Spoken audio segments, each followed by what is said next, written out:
Yeah, okay. Thank you. That's super clear. I love that. Or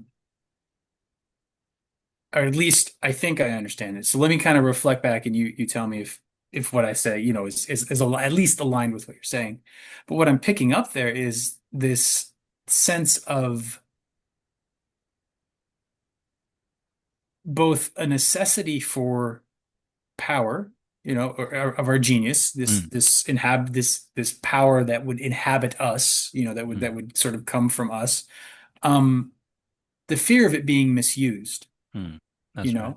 know. And I think one of the things I know that I struggle with, I believe it's one of the underlying like social problems with our societies, and I don't think we're necessarily very aware of it, but I think a lot of people carry this idea that power inherently of itself corrupts. Yeah. And therefore we end up in a world where powerful people are corrupt, but they have power. And so, as someone who doesn't feel like I'm corrupt, I must be powerless. And that perpetuates the whole system. Like if that's a core myth unconsciously, an unconscious myth, something that we're carrying around, then we're always going to see any attempts at coming into our own genius as, well, I don't want to do that because then I'll turn into a villain, right? Yeah. But then that leaves power for the villains. Yeah. Then there's no powerful hero to like stand up against them. I mean, Yeah, we're that's talking right. Saturday morning cartoon ethics, but it's still valid. Um, Well, I you think know, yeah, the hero story too, though, and yeah. yeah. So I see that being like the our version of the spirit in the bottle, right? In that, oh, if I step into my power, I will become evil. Mm, Not I'll mm, be killed, but my soul will be killed. I'll be yeah. evil. I'll be solipsistic. I'll be individualist. I will hoard all of it. I will not be Mm, of benefit to people. mm, Um, but and there is the danger of that. The spirit can kill the student here. mm, But I also think if the student never never found the bottle, never opened the bottle, didn't measure himself against the genius, he'd be cutting wood his entire life. And somebody else, would be in charge, would be, ostensibly the powerful evil people. One of the yeah. things that I really like to keep in mind for myself in that phrase, power corrupts. I think that the sort of stereotypical phrase is power corrupts and absolute power corrupts absolutely. Hmm.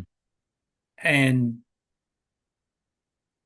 the guy that wrote the Dune books, Frank Herbert, says it a little differently. He says power attracts the corruptible.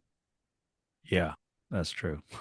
That's good. Yeah, and I think the way the what that opens for me is if power corrupts and the more power you have, the more corrupt you get, then you just don't want to be powerful. Yeah. You know, Yeah. but if you say power attracts the corruptible, then it becomes an act of service to step into power and try and not be corrupted by it. Yeah. And then that gives you the strength to open the bottle, confront the spirit, try and claim your own power, because there has to be a world where there's a third option between weakness and corruption. Yeah. There has to be, or we're all fucked, Yeah. you know? And Yeah. somebody needs to stand up for that. Yeah. We No, all I need to told learn. yeah. Go ahead. Sorry. No, you're good. Yeah, I agree. And I think in that case, for those who feel who are sort of maybe afraid of having power, or they have this myth, this idea in their mind that, yeah, any power corrupts. I think this genius myth can help with that. That Mhm. I don't want to stay home and never try to seek out the playful adventure that will test me and that will bring out my gifts, that will give me the genius to go forward into life and to heal people and bring value to my family and to others. I think the genius myth can help with that. Mhm. And I think that's the good version of the story. I Yeah. just think, one wants to contextualize it too, to be careful, to where if we could bring this story forward 40 years and the kid is now 50 years old, you could bring some kind of Mephistophelean kind of figure in. And now this is a second uh, demonic spirit that is now a match for the boy's wits and that can tempt him.